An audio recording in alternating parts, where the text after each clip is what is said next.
दोस्तों नमस्कार। एक बार फिर से स्वागत है आपका हमारे इस चैनल पर।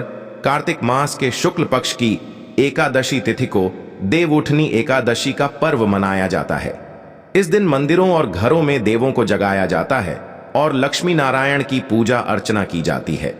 क्षीर सागर में भगवान विष्णु के जागते ही शुभ व मांगलिक कार्यक्रम शुरू हो जाते हैं और इस दिन तुलसी विवाह भी किया जाता है।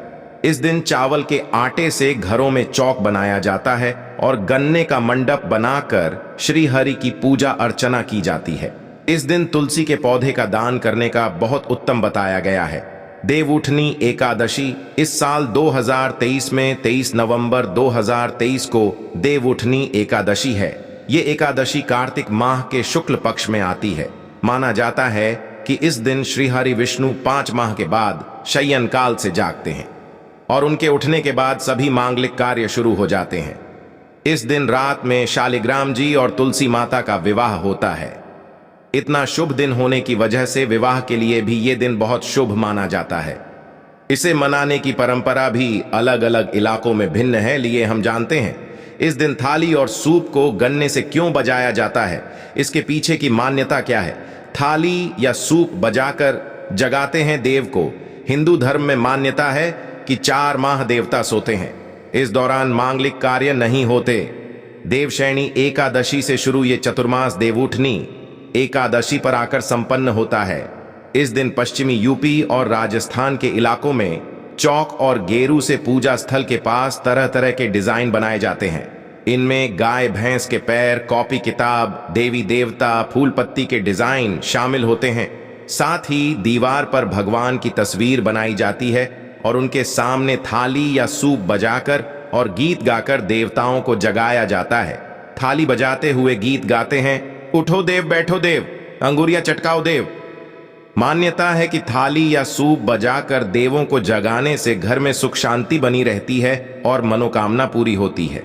हिमाचल और उत्तराखंड के पहाड़ी इलाकों में देवउठनी एकादशी पर दिवाली जैसी रौनक रहती है। उत्तराखंड में यह दिन इग्गास बग्वाल के रूप में मनाया जाता है। घरों में सुबह साफ सफाई के बाद मीठी पूरी दाल के पकौड़े बनते और बंटते हैं। पशुओं की पूजा होती है। वहीं दिन ढलने पर घरों के भीतर और बाहर दीपक जलाए जाते हैं। कई जगहों पर ढोल दमाऊ की थाप पर नाचते हुए गांव वाले भैल्लो खेलने के लिए भी जुटते हैं। भैल्लो अंधेरा होने पर स्थानीय घास फूस का बना रस्सी से बंधा एक गोला होता है, जिसमें आग लगाकर गोल गोल घुमाया जाता है। माना जाता है कि अनिष्ट को भगाने के लिए भैल्लो जलाए जाते हैं और ग्रामीण क्षेत्रों में टायर को जलाया जाता है। ये एक तरह से पटाखे का स्थानीय रूप है।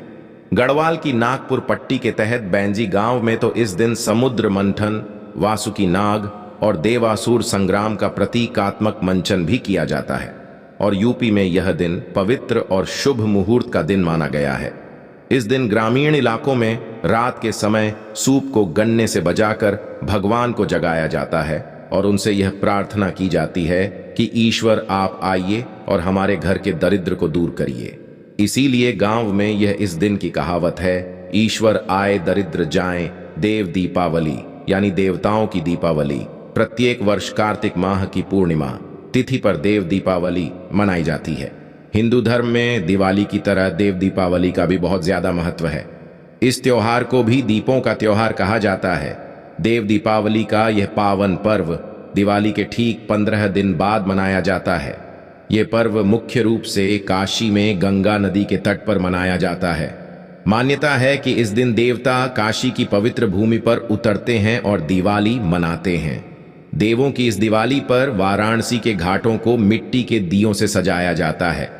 एक प्रचलित कथा के अनुसार कार्तिक महीने की पूर्णिमा तिथि को भगवान शिव ने त्रिपुरासुर नामक राक्षस का वध किया था।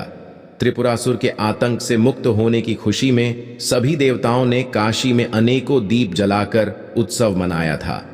ऐसे में हर साल इसी तिथि पर यानी कार्तिक पूर्णिमा और दिवाली के 15 दिन बाद देव दीपावली मनाई जाती है। इस दिन पवित्र नदियों में स्नान, दान पुण्य और दीपदान किया जाता है। दोस्तों, अब हम आपको उस पौराणिक कथा के बारे में बताएंगे जो बहुत ही अधिक प्रचलित है।